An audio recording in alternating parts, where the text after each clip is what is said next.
최초란 늘 의심받는 자리였습니다. 별 2개의 무게보다 엄마라는 이름이 더 무거운 날이었습니다. 왜 왔어? 오지 말라 했잖아. 지금부터 이 부대 내가 다시 짭니다. 지금 이 순간 난 사단장이 아니라 그냥 엄마여도 되겠니? 안녕하세요. 사연 백화점입니다. 오늘 소개해드릴 이야기는 강원도 양구의 한 군부대에서 벌어진 누구도 몰랐던 모자의 이야기입니다. 한 여자는 사단장이었고 한 청년은 그 사단의 신병이었습니다. 서로를 숨기고 서로를 감추려 했던 두 사람. 사연 시작 전에 구독과 좋아요, 알림 설정 부탁드립니다. 여러분의 따뜻한 관심이 저희 채널에 큰 힘이 됩니다. 강원도 양구 4단급 부대들이 줄지어 배치된 이 험준한 고지대는 눈만 와도 차가 멈추고 바람만 불어도 정신이 번쩍 든다는 말이 나올 정도로 혹독한 곳입니다. 그곳에 검은 수송차 한 대가 미끄러지듯 들어섰습니다. 차에서 내리는 신병들 사이로 마른 체구의 청년 하나가 조심스럽게 땅을 밟았습니다. 박윤호, 올해 20살. 그는 혼자 속으로 깊게 숨을 들이마셨습니다. 그리곤 자기 자신에게 말했죠. 아무 일 없이 아무도 몰라도 되니까 그냥 지나가자. 조용히 끝까지. 그 순간만큼은 그가 엄마가 누구인지 자신이 어디 출신인지 따위는 전혀 중요하지 않았습니다. 아니, 오히려 그걸 철저히 숨기는 것이 가장 중요한 일이었습니다. 윤호는 어릴 적부터 듣고 자랐습니다. 너희 엄마 진짜 대단하시다. 여군 최초로 여기까지 오르신 분이야. 사단장이면 진짜 별 중에 별이지. 누군가는 부러워했지만 윤호에게 그건 자랑이 아니라 짐이었습니다. 늘 조심해야 했고 스스로 선을 그어야 했습니다. 엄마는 늘 강했습니다. 단 한 번도 약한 모습을 보인 적이 없었고 집에서도 군복처럼 단단하게 살았죠. 입대 전날 밤 윤호는 처음으로 엄마와 단둘이 마주 앉았습니다. 거실 탁자에 놓인 녹차는 식고 있었고 두 사람 사이엔 묘한 정적이 흘렀습니다. 엄마 면회 올 거지? 그렇지, 당연히 가지. 근데 정복은 입지 마. 나 아무도 모르길 바래. 엄마는 말이 없었습니다. 잠시 시선을 거두더니 가만히 고개를 끄덕였습니다. 그 한 번의 끄덕임이 윤호에겐 전부였습니다. 그리고 지금 그는 그 누구의 아들도 아닌 그저 이병 박윤호로 살고자 이곳 양구 최전방에 도착한 것입니다.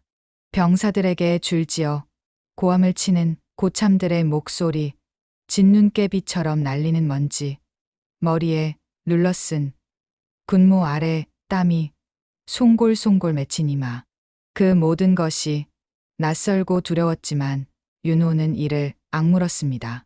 그래, 이 안에서 누가 사단장 아들이고 누가 대장이든 아무 상관없어. 난 그냥 버티기만 하면 돼. 그날 이후 윤호는 철저히 입을 닫았습니다. 자신이 누구의 아들인지, 어머니가 이 부대 전체를 지휘하는 사람이라는 걸 죽어도 말하지 않겠다고 다짐했습니다. 모두가 모르길 바랐습니다. 진심으로 아무도 몰랐으면 했습니다. 고참들의 눈에 비친 만만한 신병. 윤호는 그저 다른 누구처럼 묵묵히 군 생활을 시작하고 싶었습니다. 예, 알겠습니다. 충성. 입을 크게 벌려 외치고 구보할 땐 목을 덜덜 떨며 전력으로 뛰었습니다. 하지만 군대는 그런 사람을 더 건드리는 법이었습니다. 묵묵한 사람, 참는 사람, 말 없는 사람. 그런 사람은 눈치 없는 애가 되고 갈구기 좋은 애가 됩니다. 윤호가 첫 조교를 받고 생활관에 들어온 날 중대장보다 먼저 다가온 건 고참 병장들의 눈빛이었습니다. 야, 너 어디서 왔냐? 아버지는 뭐 하시고? 어휴, 혼자 컸겠네. 그래도 군대 와서 철 좀 들어라잉. 그 말투, 그 표정, 겉으론 웃으며 말했지만 속에 담긴 건 조용한 선 긋기였습니다. 넌 우리보다 밑이야. 이 안에선 네가 누굴 믿든 아무 소용없어. 그 후로 윤호는 점점 자리를 잃었습니다. 작업이 끝나도 쉴 틈은 없었습니다. 행보관이 나오기 전부터 일어나서 청소 도구를 챙기고 고참들 전투화를 닦고 남들보다 10분 먼저 나가 몸을 풀었습니다. 배식 시간에도 늘 뒤로 밀렸습니다.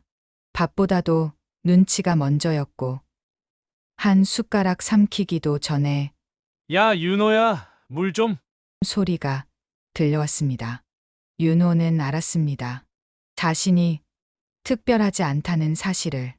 아니, 특별하지 않으려는 선택이 더 외롭고 더 고된 길이 될 수 있다는 걸 뼈저리게 느끼고 있었습니다.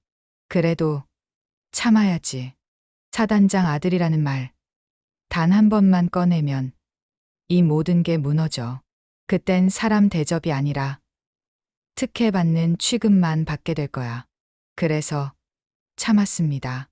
허리 펴고 싶을 때도, 눈물이 왈칵 쏟아질 때도, 밤마다 휴지로 베개를 감싸고 누웠습니다. 고참의 기침 소리에 깼고, 누군가 이불을 걷는 소리에 다시 잠이 달아났습니다. 그리고 마음속으로 묻곤 했습니다. 이게 맞는 걸까? 난 그냥 평범해지고 싶었던 건데 왜 그게 이렇게까지 힘든 걸까? 윤호는 그때부터 깨달았을지도 모릅니다. 군대라는 곳은 배경이 없음이 곧 만만함이 되는 공간이라는 걸. 윤호는 그날도 같은 자리, 같은 자세로 고참의 전투화를 닦고 있었습니다. 까만 군화를 문질러도 윤이 나지 않았고 물걸레는 이미 세 번째 빨래통을 들락날락하고 있었습니다. 야, 물 좀 더 따뜻하게 해라, 손. 시렵다고 징징대지 말고 군대 와서 애 엄마 찾는 애는 진짜 오랜만이다, 윤호야. 고참들의 조롱 섞인 말투는 어느덧 그의 일상이 되어 있었습니다. 정작 웃는 건 고참들인데 윤호는 그저 애써 입꼬리만 올릴 뿐이었죠. 그날 저녁 식사 후 생활관 한켠에 앉아 있었을 때였습니다. 소대장 하나가 건너편에서 다가와 말 한마디 툭 던졌습니다. 윤호야, 너 내일 면회 잡혔더라. 오전 10시. 준비해둬. 그 말을 듣는 순간 윤호의 손에서 수세미가 툭 떨어졌습니다. 연회. 그 단어는 너무 낯설고 너무 벅찬 단어였습니다. 처음으로 이 험한 곳에 밖이 연결된 느낌이 들었습니다. 하지만 동시에 그의 심장은 더 불안하게 뛰기 시작했습니다. 설마 엄마가 정복 입고 오는 건 아니겠지. 아무도 몰라야 되는데. 지금까지 겨우 숨겨왔는데. 윤호는 그날 밤 혼자 세면대 앞에 서서 오래도록 물을 틀어놓은 채 서 있었습니다. 수건은 이미 목에 걸었지만 얼굴을 닦지도 않은 채 물만 바라봤습니다. 엄마가 엄마가 여길 온다 근데 엄마는 사단장이다. 그게 문제였습니다. 다른 누구도 아닌 이 부대를 움직이는 사단장이 이병 윤호의 엄마라는 사실. 그것이 드러나는 순간 지금까지 참아온 모든 것들이 물거품이 될 수 있다는 두려움이 윤호의 가슴을 짓눌렀습니다. 그날 밤 그는 쉽게 잠들지 못했습니다. 생활관 불이 꺼지고 누군가 코를 골기 시작한 이후에도 윤호는 두 손을 모은 채 침낭 속에서 아주 조용히 20살 청년의 가장 깊은 불안을 견디고 있었습니다. 그는 생각했습니다. 내일 제발 정복만은 입고 오지 마요. 엄마. 부탁이야. 그리고 그 불안은 다음 날 아침 현실이 되어 그를 똑바로 마주하게 됩니다. 아침부터 윤호는 평소보다 더 일찍 깨어 있었습니다. 사실 뜬 눈으로 밤을 새웠습니다. 생활관 복도에서 울리는 발소리 하나에도 가슴이 철렁 내려앉는 밤이었죠. 해가 뜨기도 전 양치도 제대로 하지 못한 채 생활관 앞마당에서 얼어붙은 손으로 전투화를 닦고 있었습니다. 윤호야, 오늘 내 면회라며? 야, 엄마 온대. 아빠는 엄마가 면회. 오는 애는 좀 귀엽네. 고참들의 농담에 윤호는 무표정하게 머리를 숙인 채 작게 대답했습니다. 그냥 오신대요. 하지만 속은 전혀 다르였습니다. 심장은 점점 더 빨리 뛰었고 손바닥엔 식은땀이 배어 있었습니다. 그는 애써 아무렇지 않은 척했지만 속으론 수백 번도 넘게 되뇌고 있었습니다. 정복은 아니겠지 제발. 그냥 평범하게 와줘요. 오전 10시. 면회 시작 5분 전. 생활관 창문 너머로 부대 정문이 보였습니다. 그 순간 철문 앞에 그 차가 들어섰습니다. 검은색 고급 의전 차량. 번호판에 붙은 붉은 사령부 표시. 순간 생활관 안에 있던 고참 하나가 창문을 뚫어져라 쳐다보더니 작게 욕설을 뱉었습니다. 야, 저거 뭐야? 별 단차 아냐? 이어 부대 헌병 2명이 정문 앞으로 나와 딱딱한 경례 자세를 취했습니다. 그리고 차 문이 열리고 윤호가 결코 원하지 않았던 그 사람이 차에서 내렸습니다. 바람이 멈춘 것 같았습니다. 웅성거리던 생활관 안도 밖에서 눈 쓸던 병사들도 모두 그 순간 정지된 듯 멈춰 섰습니다. 윤호의 엄마, 투스타 사단장 이선영, 정복 위로 번쩍이는 별 2개, 하늘빛이 반사된 명찰 아래 이선영이라는 이름이 너무도 선명하게 박혀 있었습니다. 아무도 말하지 않았지만 모두가 알고 있었습니다. 사단장이다. 아니, 더 정확히 말하면 저 사람이 윤호 엄마다. 윤호는 그 순간 온몸이 얼어붙는 기분이었습니다. 입 안이 바싹 마르고 무릎이 휘청이는 것 같았습니다. 창문 너머로 바라본 엄마는 여전히 담담했고 사단장답게 꼿꼿한 걸음으로면 회소로 향했습니다. 그 순간 생활관 안에서 누군가가 나직하게 속삭였습니다. 우리가 갈군. 애가 사단장 아들이었네. 그 말은 불씨였습니다.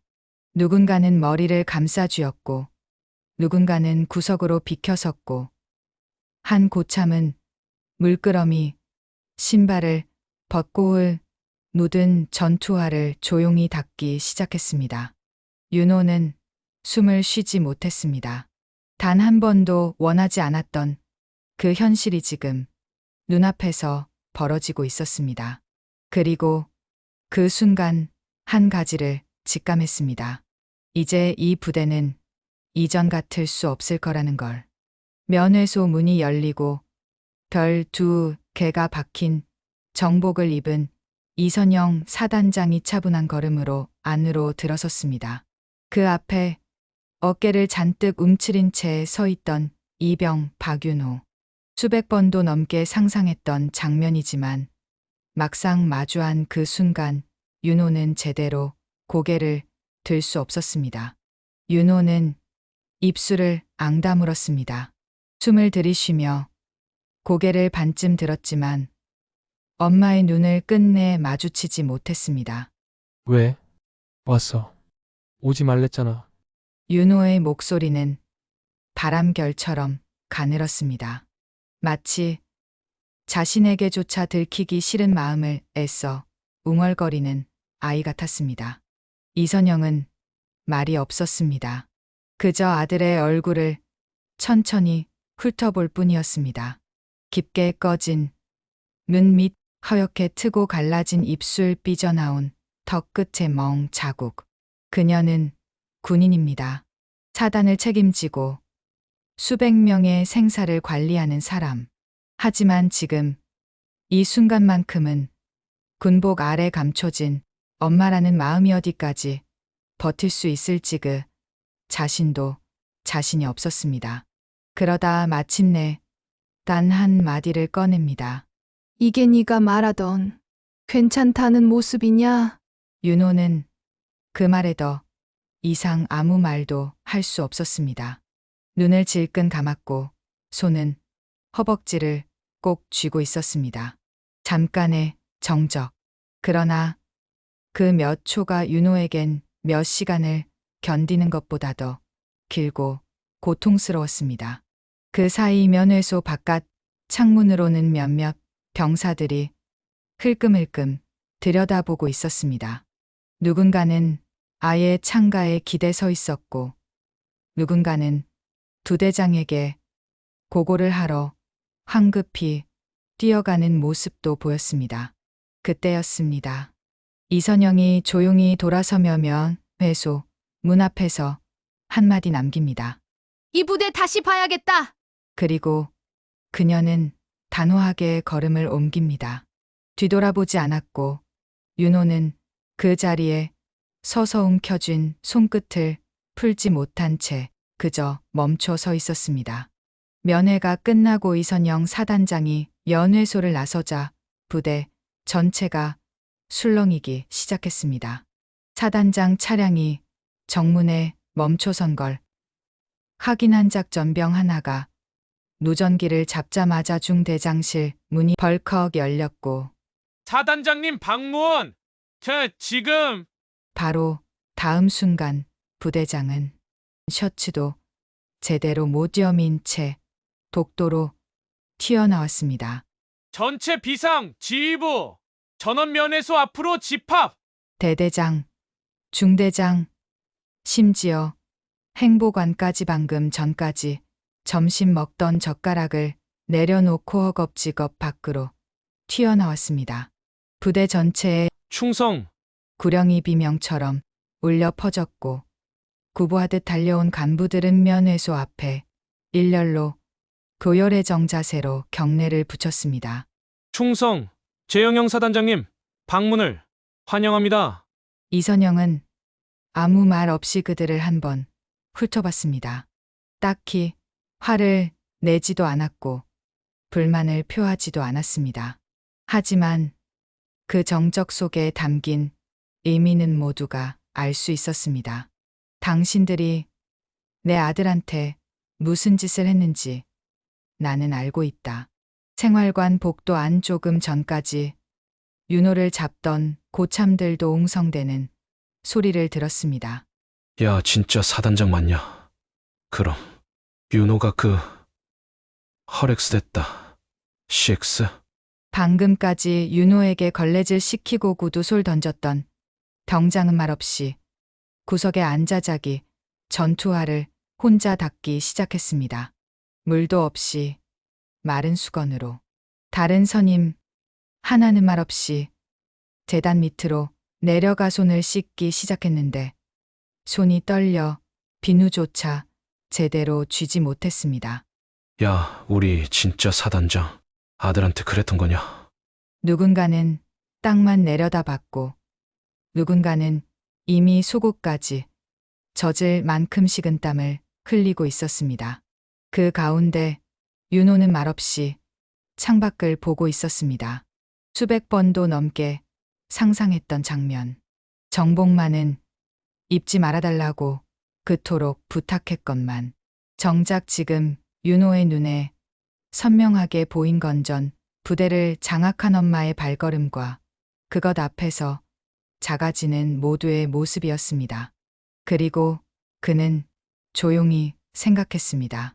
이게 내가 원하던 일은 아닌데 왜 이렇게 가슴이 아프지?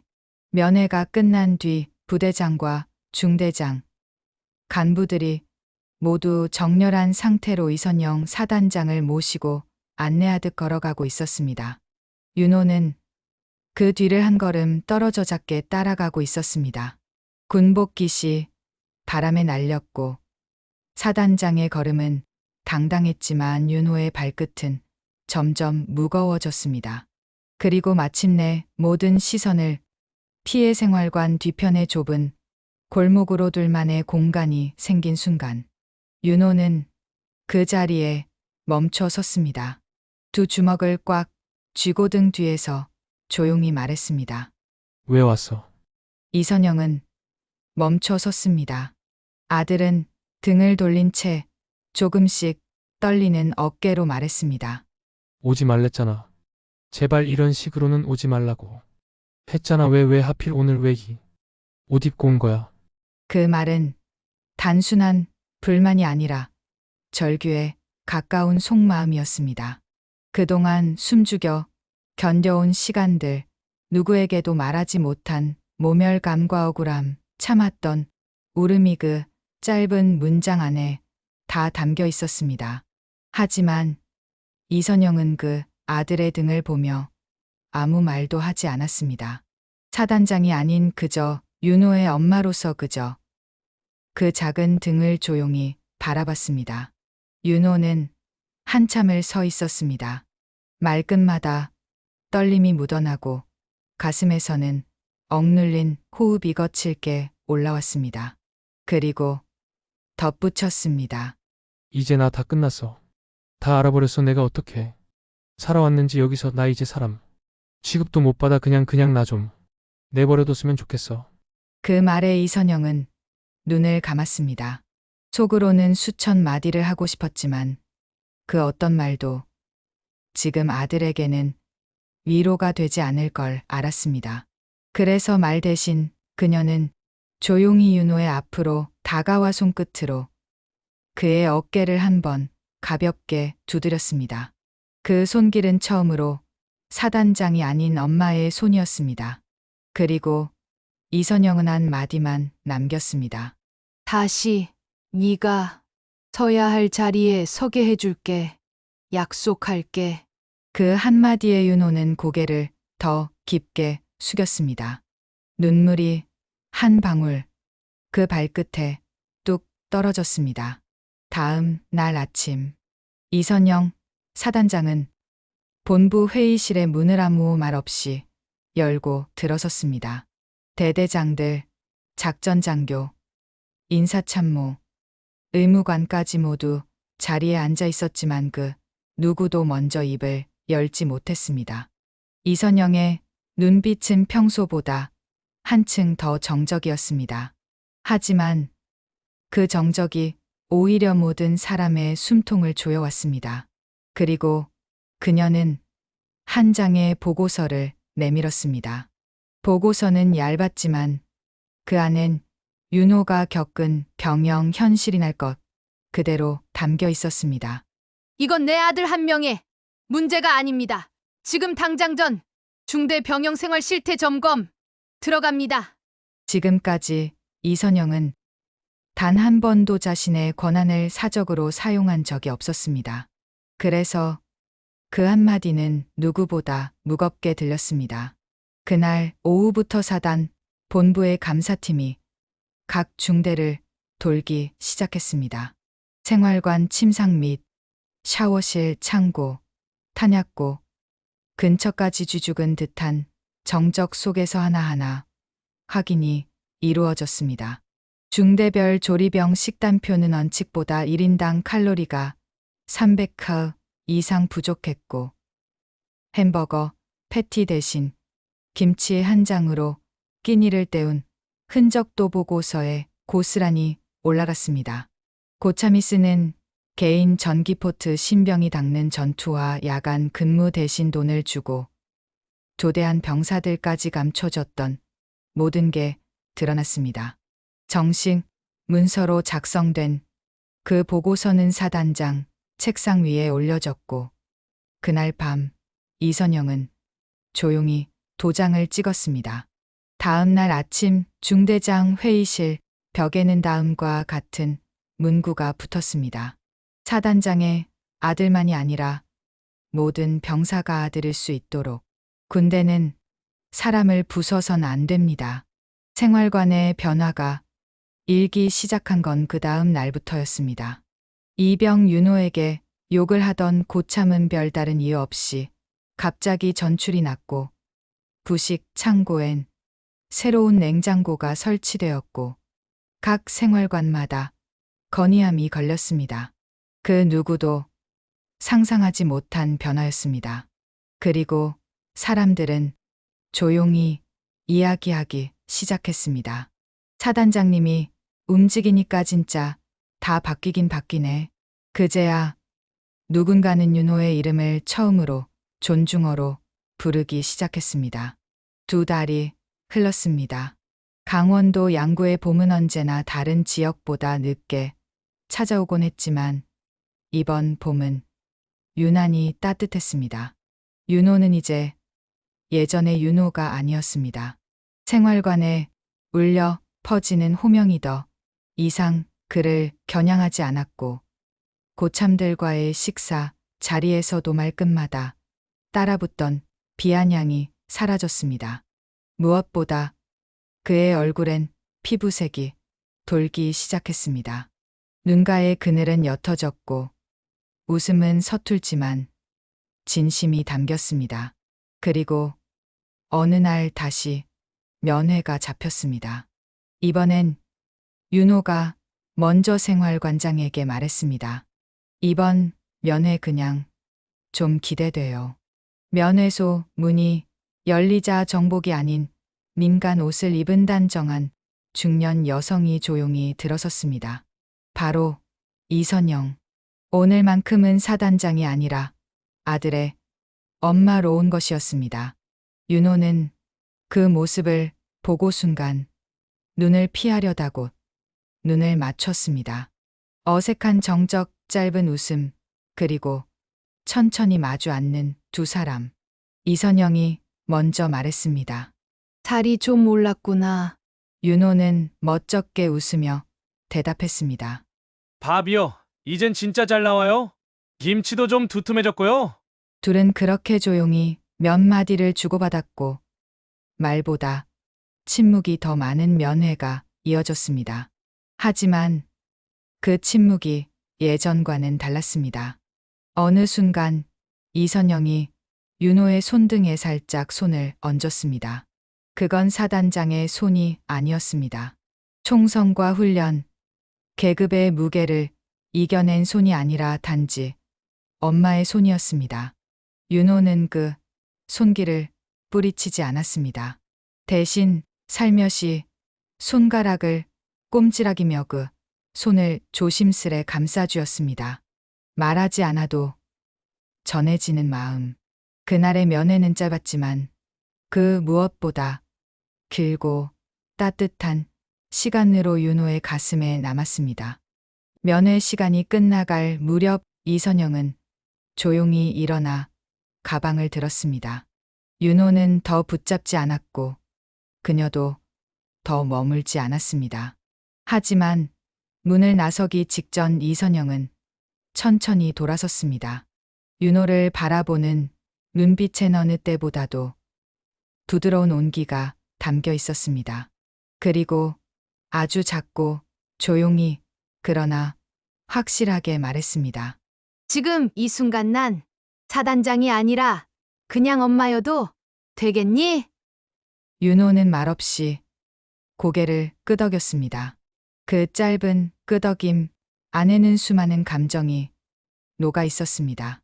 서운함도 고마움도 그리고 무엇보다 이해와 용서가 있었습니다. 그 순간 이선영은 비로소 웃었습니다. 전장의 리더도 지휘관도 아닌 그저 한 아이의 엄마로서 아주 작은 미소를 지었습니다. 밖으로 나가는 길 양구의 봄바람이 두 대 마당에 살짝 스쳤고 군복을 입은 병사들이 훈련장으로 이동하고 있었습니다. 윤호는 천천히 뒤따라 생활관으로 걸어가며 속으로 생각했습니다. 이젠 괜찮을 것 같아. 진짜 사람처럼 살 수 있을 것 같아. 그날의 면회는 그렇게 누구도 모르게 누구보다 깊은 변화를 남기고 끝났습니다. 저는 가족이라는 이름으로도 때로는 너무 멀고 때로는 너무 가까워도 상처가 되기도 한다고 생각합니다.